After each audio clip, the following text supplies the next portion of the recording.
Good morning, children. I hope you all are enjoying your online classes.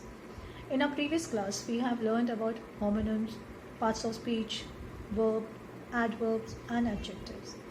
Today, we'll be learning something more about adjectives and adverbs, the rules that we follow while using adjectives and adverbs. So, let's get started, children.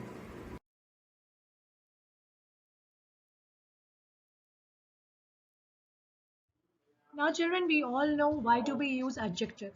We use adjective to describe nouns and pronouns.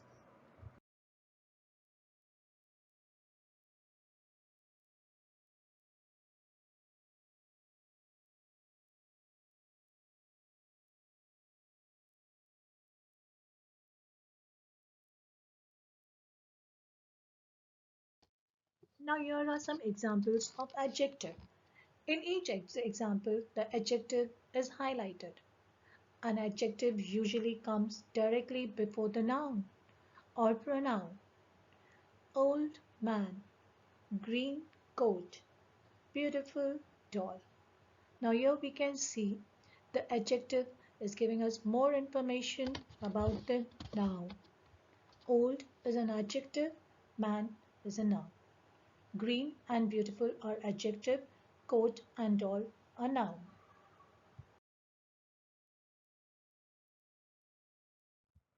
Now remember, an adjective can come after the noun. Jack was old. The doll is beautiful. Now here you can see the adjective is coming after the noun. Adjective can describe or modify the pronouns too.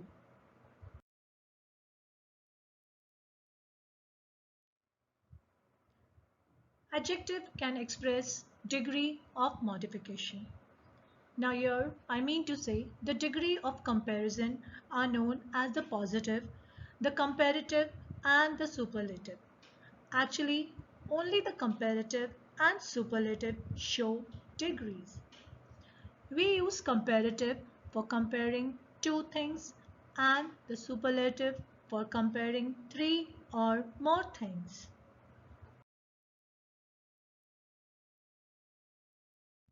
Now let us take some more example. Positive, comparative and superlative.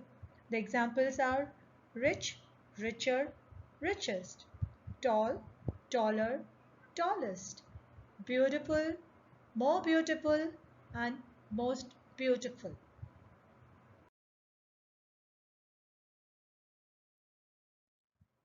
Now here children, we can make the comparative and superlative of adjective by adding either er or est or using more or most. She is tall. She is taller than her sister. Now here we are comparing between two. She is the tallest person in the class. So here we are comparing between more than three people. Now be careful not to use more along with a comparative adjective formed with er, not to use most along with superlative adjective formed with est. For example, do not write that something is more heavier or most heaviest. The as construction is used to create a comparison expressing equality. For example, she is as bright as her mother. Certain adjective children here have irregular forms in the comparative and superlative degrees. Here are some examples. The irregular comparative and superlative forms. Now here good becomes better in comparative and superlative it becomes best. Bad becomes worse and worst. Little, less, least. Many, much, some, it becomes more and most. Far, further becomes furthest. Now children, let us learn what is an adverb. Adverbs describe the way an action is completed. For example, the adverb form of the adjective loud is loudly. Remember, loud is an adjective and loudly is an adverb. An adverb is a word used to modify a verb, an adjective or another adverb. For example, she swims quickly. Here, the adverb quickly modifies the verb swim.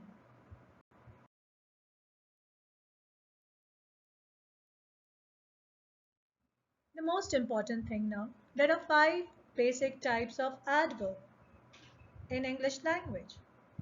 Adverb of time, adverb of manner, adverbs of degree, adverbs of place, and adverbs of frequency.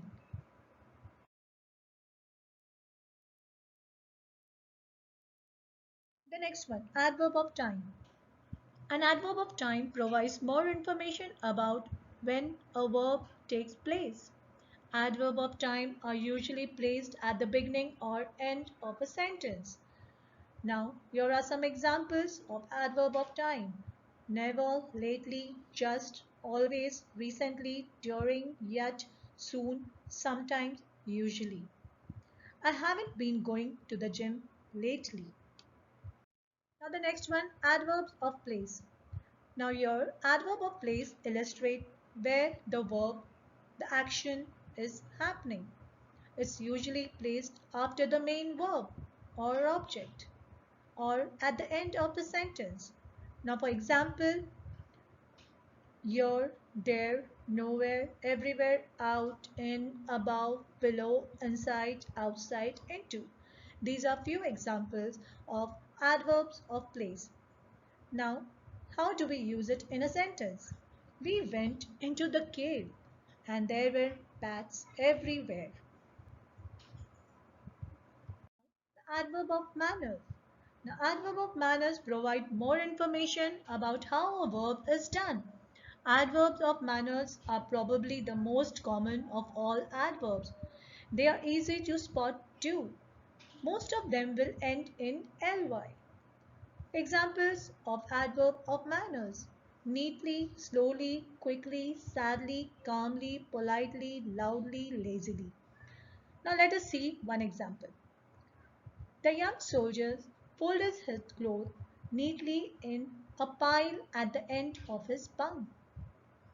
A white cat rested lazily on the sofa. Now children, let us see what is an adverbs of degree. Adverbs of degree explain the level or intensity of a verb, adjective, or even another verb. For example, almost, quite, nearly, to, enough, just, hardly, simply, so. Now look at these examples. Can I come to the movie too? Aren't you hungry? You have hardly touched your dinner. Now the next one, adverb of frequency. Adverb of frequency explains how often the verb occurs. They are often placed directly before the main verb of a sentence. Examples of adverb of frequency: never, always, rarely, sometimes, normally, seldom, usually, again.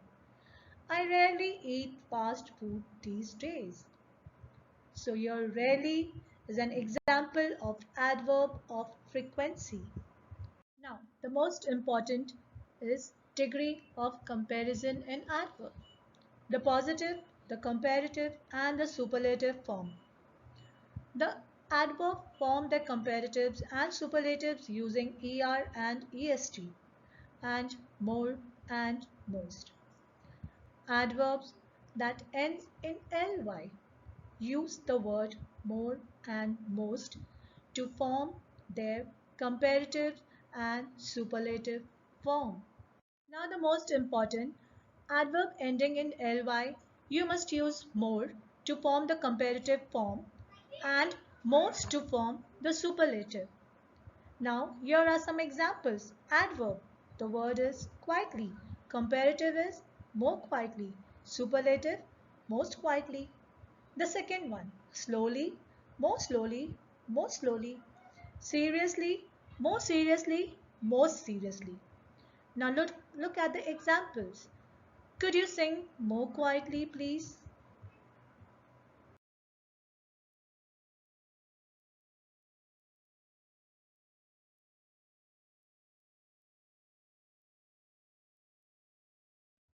So thank you, children. I hope you all have enjoyed learning adjective and adverbs. Thank you.